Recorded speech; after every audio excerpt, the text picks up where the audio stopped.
Segunda-feira, 22 de fevereiro de 2021. O fim de semana foi marcado pela repercussão da sessão extraordinária da Câmara dos Deputados, que na sexta-feira à noite votou pela manutenção da prisão do deputado Daniel Silveira. E no programa de hoje você vai ver também: ministra Damares Alves desafia Ciro Gomes. Efeito pandemia sobre emprego, renda e contas a pagar vai ao nível máximo. O presidente Bolsonaro muda o comando da Petrobras e avisa que vem mais mudança por aí. Juiz nega recurso do YouTube contra o Terça Livre e dobra a multa diária. Essas e outras notícias você vai ver aqui no Nas Redes.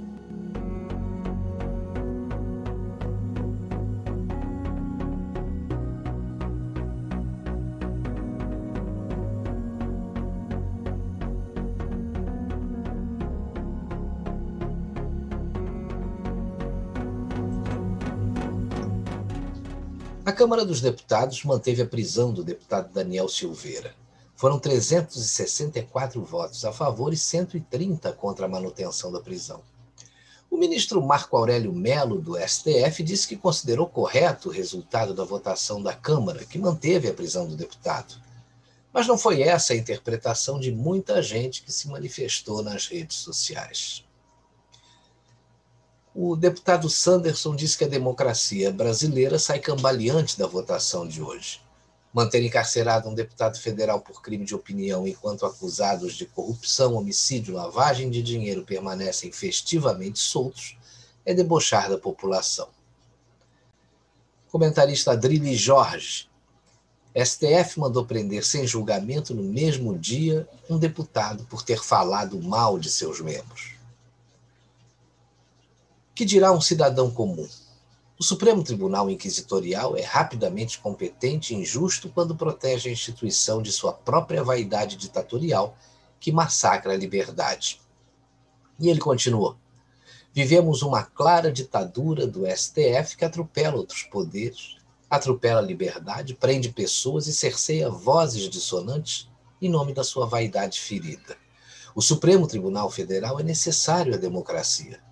Os juízes que hoje fazem parte do STF são um perigo para a democracia.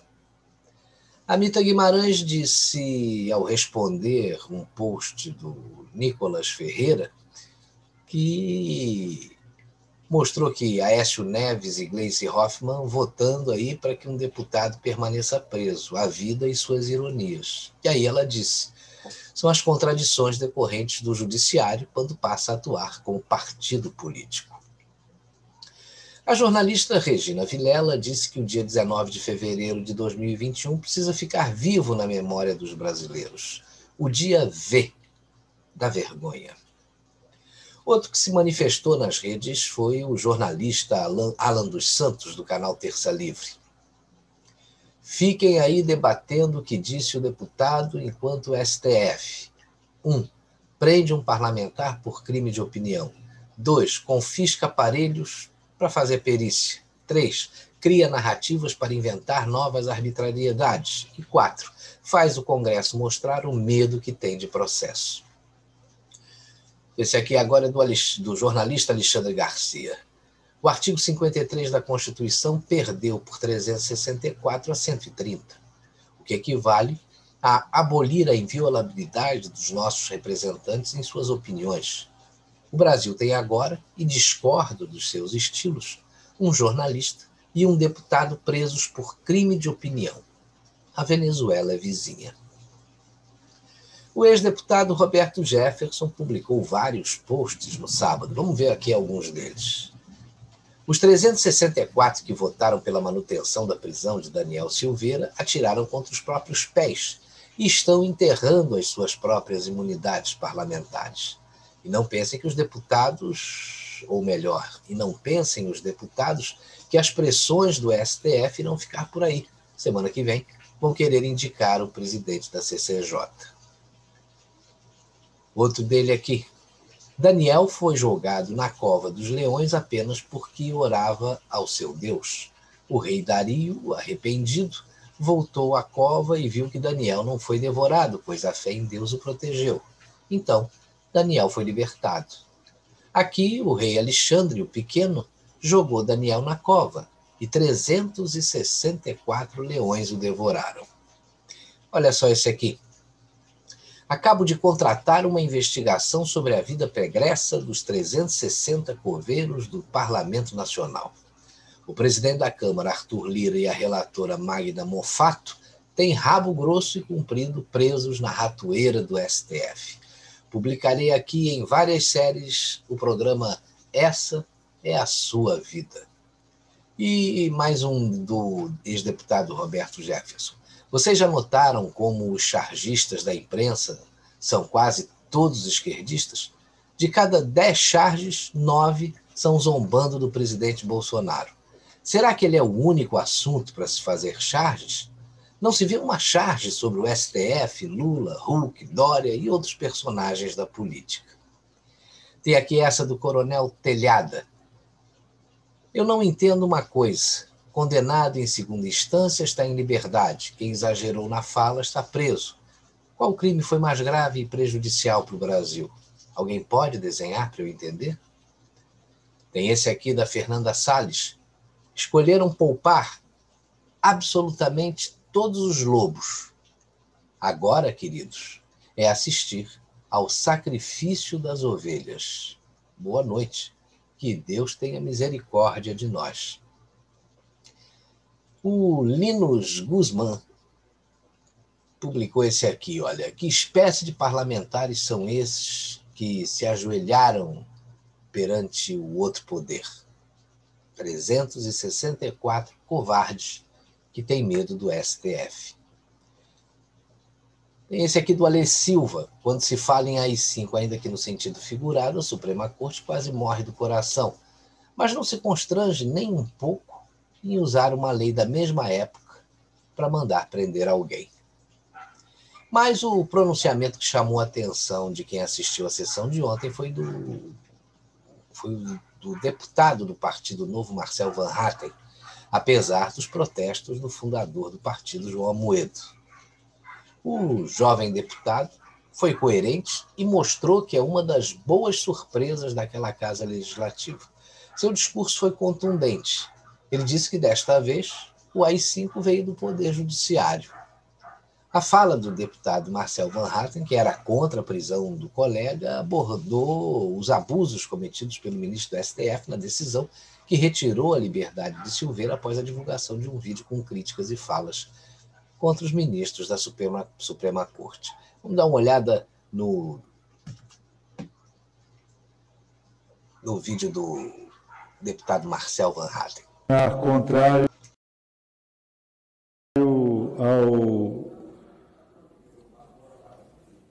ao relatório do deputado Marcel Van Hatten. Senhor presidente, repetindo o que disse no discurso anterior, não está em julgamento aqui tão somente o caso do deputado Daniel Silveira, e repito, execramos a sua fala em vídeos que foram amplamente divulgados. Está recolhida ao banco dos réus, aguardando o veredito que será exarado pelos seus próprios ocupantes, esta Câmara dos Deputados, deputado Isnaldo Bulhões, líder do MDB, partido de Mário Covas, que disse esta mesma frase durante a discussão do pedido de licença para processar o deputado Márcio Moreira Alves, exigido pela ditadura militar e que foi considerado a gota d'água para o AI-5.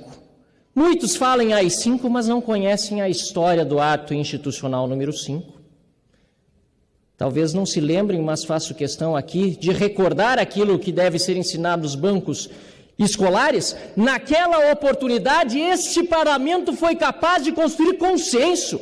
E deputados governistas da base do regime, da base da ditadura, votaram a favor deste parlamento. E a gota d'água do AI-5 não veio daqui, veio do Poder Executivo. Desta vez, o AI-5 vem do Poder Judiciário, vem do Supremo Tribunal Federal, que num ato arbitrário e autoritário, à margem do que diz a Constituição, que foi aprovada por este parlamento e só por ele pode ser emendada, à margem do que diz a Constituição e a lei, faz uma prisão ilegal, inconstitucional. Caros colegas, não se trata de defesa corporativa aqui, pelo contrário, há conselho de ética que puna com rigor este e outros casos pendentes. Vamos reativá-lo. Trata-se de defesa da democracia, do Estado de Direito, da defesa de que não nos submetamos como vassalos humilhados ao Supremo Tribunal Federal. É disso que se trata. Ou vamos mais uma vez votar aqui, permitindo que o Supremo avance, desta vez, pela primeira vez, violando o que é inviolável, que é a nossa imunidade parlamentar. É isso que vamos permitir na noite de hoje? Que a Suprema Corte continue com inquéritos sem denúncia do Ministério Público e haja por conta própria, fraturando a nossa democracia e a nossa Constituição? Vamos tentar buscar consensos, assim como na votação de 68, quando houve maioria para defender esta casa e o mandato parlamentar. Obrigado. Depois de ouvir o deputado, João Amoedo postou nas redes o seu repúdio, não só a Marcel Van Hatten, mas aos deputados do partido que votaram contra a manutenção da prisão de Daniel Silveira. Mas a resposta veio rápido e foi o próprio Marcel Van Hatten que respondeu. João Amoedo disse que, como filiado do Novo, discordo do voto da bancada que foi contra a manutenção da prisão do deputado bolsonarista. É decepcionante também que o partido não seja oposição ao desgoverno que temos hoje. Não era esse o papel que imaginávamos para o Novo quando da sua fundação. E a resposta do Marcel Van Hatten. É pena que discorda, mas prova que o Partido Novo não tem dono, mas valores. Defender princípios liberais e a Constituição, mesmo que um dos 181 fundadores não os defenda mais, dá orgulho da bancada do Novo. Nem fanáticos a favor, nem fanáticos contra. Somos independentes. No sábado também foram publicadas algumas imagens que traduzem o resultado da votação na Câmara. Nós destacamos aqui duas. A primeira é essa aí, ó, o beija-pé. Legislativo beijando o pé do STF a partir de agora. E a segunda é a forte imagem que representa o Brasil de hoje. Mas teve gente que andou revelando a ficha corrida da relatora, que foi também favorável à manutenção da prisão do deputado. Olha esse aí. Vamos ver a ficha da relatora, então. Magda Mofato é condenada por improbidade administrativa. Tem esse aqui, da Cláudia Luca. A tal deputada relatora nem devia ser mais deputada, quanto mais relatora. Como a pessoa ainda está legislando se foi condenada e perdeu seus direitos políticos por 8 anos? Que truque foi esse? Alguém me explica? Sobre a relatoria desse caso, ninguém entendeu porque o presidente da Câmara, Arthur Lira, trocou de relator na última hora. Inicialmente escolhido foi o deputado federal Carlos Sampaio, do PSDB de São Paulo, que disse ter sido surpreendido com a escolha da colega Magda Mofato, do PL de Goiás, para relatar o caso sobre a prisão do deputado Daniel Silveira. Olha só. Sobre a relatoria do caso Daniel Silveira. Obviamente fui surpreendido com essa decisão de mudança do relator, ocorrida no final da noite de ontem, quando já estava fazendo análise de todos os aspectos processuais e de mérito que envolvem a questão do deputado Daniel. E o Carlos Sampaio completou: registro que minha surpresa decorreu principalmente pelo fato da minha indicação ter sido feita durante uma discussão do Colégio de Líderes, sendo que foi o próprio presidente Arthur Lira quem me ligou, perguntando se eu aceitava a escolha. Prontamente respondi que sim. Parece que não é à toa que o livro O Inquérito do Fim do Mundo foi o livro mais vendido na categoria Direito na Amazon. Olha aí. Livro Inquérito do Fim do Mundo alcançou o primeiro lugar na categoria Direito na Amazon. Veja agora as manchetes dos principais jornais do país no último sábado. Jornal o Globo: Bolsonaro intervém na Petrobras e indica general para presidente. E a segunda manchete mais importante do jornal foi: com folga, Câmara mantém Silveira preso. Aí o Estado de São Paulo, destaque menor para Câmara decide manter prisão de deputado que atacou o STF. E o destaque maior: Bolsonaro intervém e indica general para dirigir Petrobras. Folha de São Paulo: por 364 votos a 130, Câmara mantém prisão de deputado. E a segunda manchete é: Bolsonaro intervém e indica um general para presidir Petrobras. O Estado de Minas destacou a força das águas por causa das enchentes lá na região, mas destacou a intervenção na Petrobras. Correio Brasiliense: Bolsonaro demite civil e põe general na Petrobras. E lá, em uma letra menorzinha ali, a Câmara decide manter a prisão de Daniel Silveira. Para a velha imprensa, a substituição do presidente da Petrobras foi mais importante do que a manutenção da prisão do deputado Daniel Silveira, baseada em um flagrante inexistente. Uma prisão claramente ilegal. E o Ciro Gomes ofendeu a ministra Damares Alves na semana passada, e ela já está tomando as suas providências. Olha aí, ministra Damares Alves desafia Ciro Gomes após ofensas. Quero que ele prove em juízo que eu sou bandida. O efeito pandemia sobre emprego, renda e contas a pagar vai ao nível máximo. Veja que uma pesquisa do Poder Data mostra que 64% dos brasileiros têm alguma conta atrasada por causa da pandemia de Covid-19. A taxa antes era de 58%, portanto subiu para 64%. Isso aconteceu em 15 dias. Outros 35% quitaram as dívidas. Já a taxa daqueles que quitaram as contas foi de 39% para 35%. O presidente Bolsonaro muda o comando da Petrobras e avisa que vem mais mudanças por aí. Disse o Bolsonaro: eu tenho que governar, trocar as peças que porventura não estejam dando certo. E se a imprensa está preocupada com a troca de ontem, na semana que vem teremos mais, disse o Bolsonaro. Juiz nega recurso do YouTube contra o Terça Livre e dobra multa diária. Aí, ó. O juiz negou recurso contra o Terça Livre e dobra multa diária. A Justiça de São Paulo negou um recurso do YouTube nesta sexta-feira que pedia para manter suspenso o canal Terça Livre do jornalista Alan dos Santos. Com isso, a plataforma continua sendo obrigada a reativar o canal. Em seu despacho, o desembargador Matias Coutro, da 5ª Câmara de Direito Privado do Tribunal de Justiça de São Paulo, argumentou que as razões que conduziram ao deferimento da liminar remanescem, informou o jornal Pleno News. Agora a notícia surreal, né?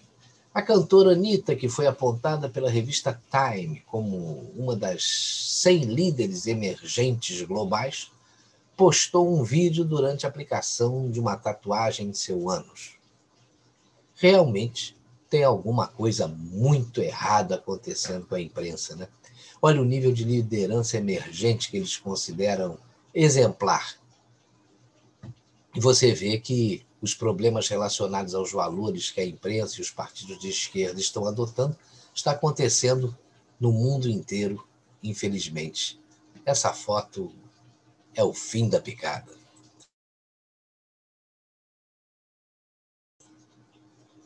Ontem, domingo, alguns vídeos bombaram na internet e voltaram a falar do que ex-senadores, deputados, ex-ministros andaram postando nas redes e que ainda estão disponíveis. Vamos ver 4 deles. Esse aqui foi postado na época em que o ministro Alexandre de Moraes assumiu a Secretaria de Segurança Pública do governo de São Paulo. Realmente, a internet não deixa nada morrer.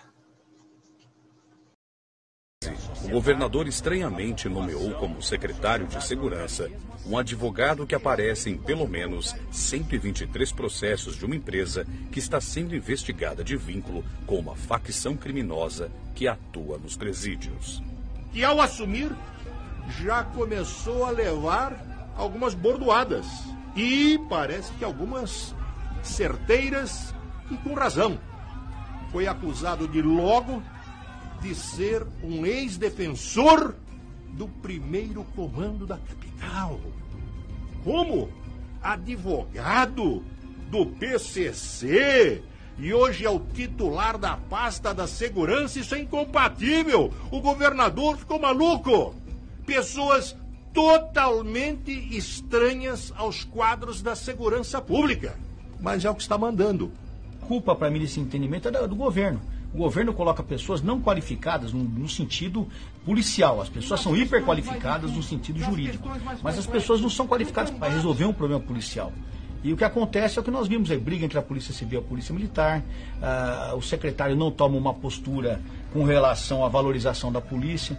Secretaria da Segurança é algo nevrálgico na administração. Tem que saber quem vai para lá. Nunca aconteceu isso. A rota proibida de apoiar o GAECO. Aliás, o GAECO faz questão de trabalhar com a rota por quê? Primeiro que é uma tropa sob comando, é uma tropa que tem disciplina, tem doutrina.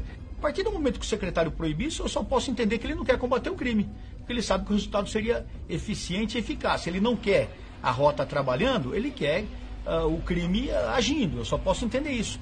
Agora, quando você proíbe a rota de trabalhar, o único que ganha é o crime.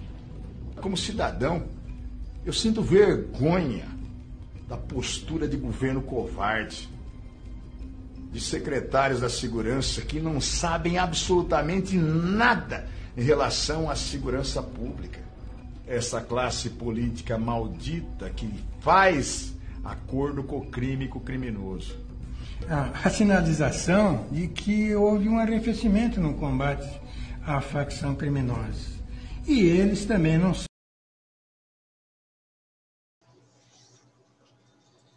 Tem esse outro aqui do deputado do PT, Paulo Pimenta, aquele que se acha o guardião da moralidade, questionando aí a nomeação de Alexandre de Moraes para ministro do STF.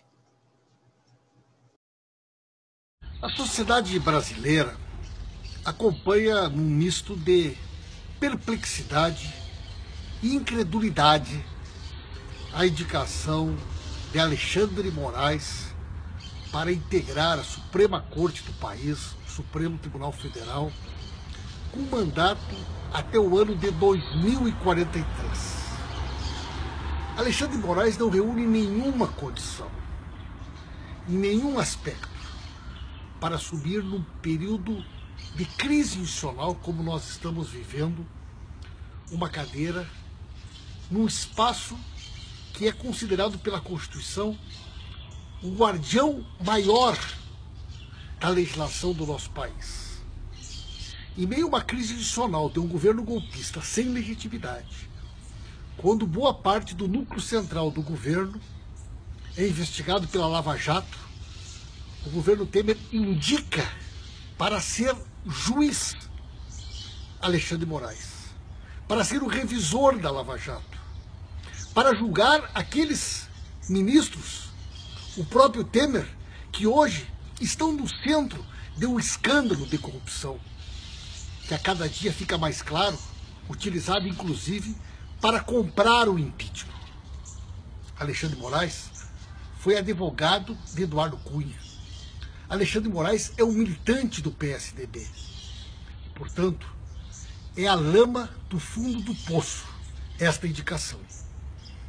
Mas ela é mais do que isso. Ela é reveladora de que, se algum dia existiu algum escrúpulo por parte dos golpistas, eles não existem mais. Moreira Franco foi indicado ministro quinta-feira para ganhar foro privilegiado. Agora, Alexandre de Moraes indicado para o STF. O estado de exceção é isto. É a perda de critérios, é a perda de bom senso, é a sensação cristalina de impunidade diante de uma imprensa acovardada e de um poder judiciário, de um Ministério Público que assiste isto de maneira impassiva, sem reação. Isso é o golpe, a democracia rasgada, a impunidade. Mas além de não ter feito nada para impedir, como disse que iria fazer, ele é incapaz de falar da lama que o seu partido deixou no Brasil quando esteve à frente do governo. Tem esse aqui que faz um ótimo resumo dos hipócritas da República.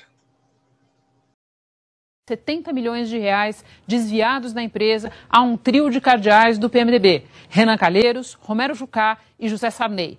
Mais de 70 milhões de reais a pelo menos 3 caciques do PMDB. 30 milhões para o presidente do Senado, Renan Calheiros, 20 milhões para o ex-presidente da República, José Sarney, e outros 20 milhões para o senador Romero Jucá. O ministro Luiz Edson Fachin decidiu arquivar um inquérito contra os senadores Renan Calheiros, Romero Jucá, o ex-presidente da Transpetro, Sérgio Machado, e o ex-presidente José Sarney. O traficante André do Rep. Ele saiu da cadeia no sábado passado por determinação do ministro Marco Aurélio e fugiu. O presidente do Supremo Tribunal Federal, o ministro Dias Toffoli, suspendeu as investigações da Lava Jato Paulista que envolvem o senador José Serra. O ministro do STF, Luiz Roberto Barroso, autorizou o senador Chico Rodrigues, do Democratas, a retomar o mandato. O senador pediu afastamento em outubro depois de ter sido flagrado tentando esconder R$30 mil na cueca durante uma operação da Polícia Federal. Rodrigues é suspeito de desviar dinheiro do combate à pandemia em Roraima. O ministro Marco Aurélio, do Supremo Tribunal Federal, mandou arquivar por prescrição de prazo um inquérito contra o líder do governo, o senador Romero Jucá, do PMDB. O ministro Luiz Edson Fachin, relator da Lava Jato no Supremo, determinou o arquivamento do inquérito que investigava o presidente da Câmara, o deputado Rodrigo Maia, do Democratas, e o senador Renan Calheiros, do MDB. Eles eram investigados por suspeita de recebimento de valores para aprovação de medidas provisórias. Ainda no Supremo, o ministro Gilmar Mendes arquivou o inquérito que investigava se o senador Aécio Neves, do PSDB, participou de maquiagem de dados para esconder a existência do mensalão tucano. Depois de uma audiência de custódia, o juiz auxiliar do ministro do Supremo Tribunal Federal, Alexandre de Moraes, manteve a prisão do deputado Daniel Silveira. O ministro Alexandre de Moraes determinou que a Procuradoria-Geral da República adote as providências cabíveis sobre o crime de desacato cometido por Daniel Silveira. A ministra Carmen Lúcia do Supremo.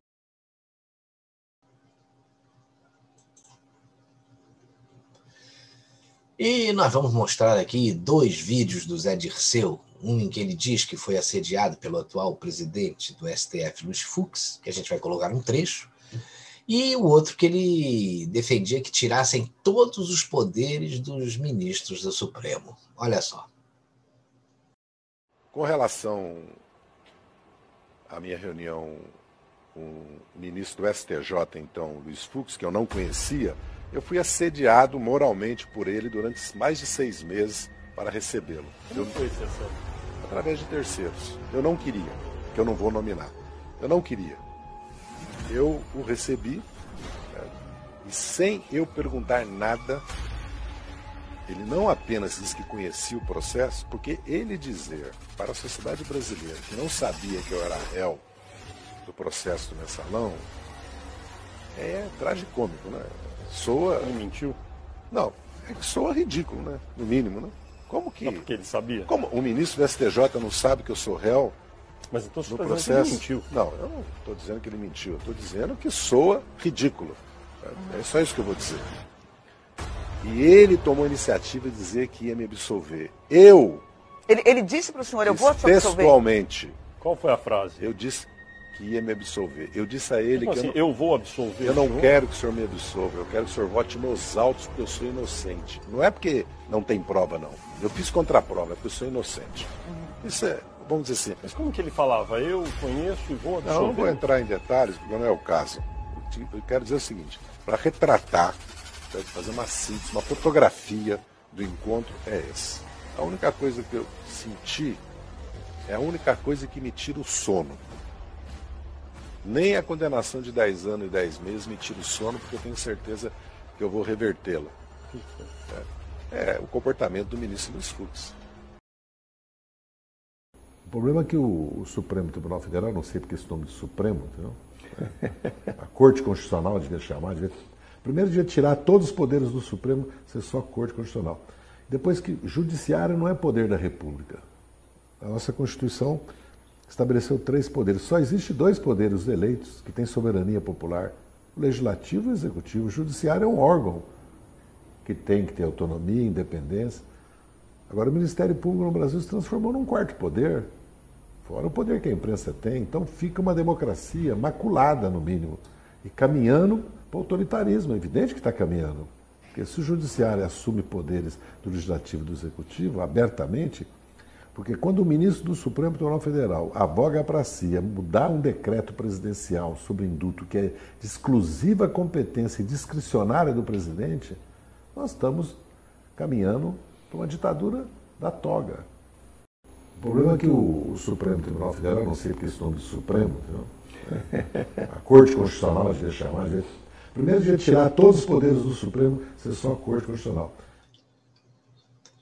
José Dirceu não deveria ter saído da cadeia, mas pelos novos critérios adotados pelo Supremo, ele e todos esses que você viu aí nos vídeos, em breve deverão fazer companhia ao deputado Daniel Silveira. E se isso não acontecer, aí sim, teremos a constatação de que estamos sob a ditadura da toga. Uma ótima semana para você. Na próxima segunda-feira estaremos de volta com mais um Nas Redes. Um abraço.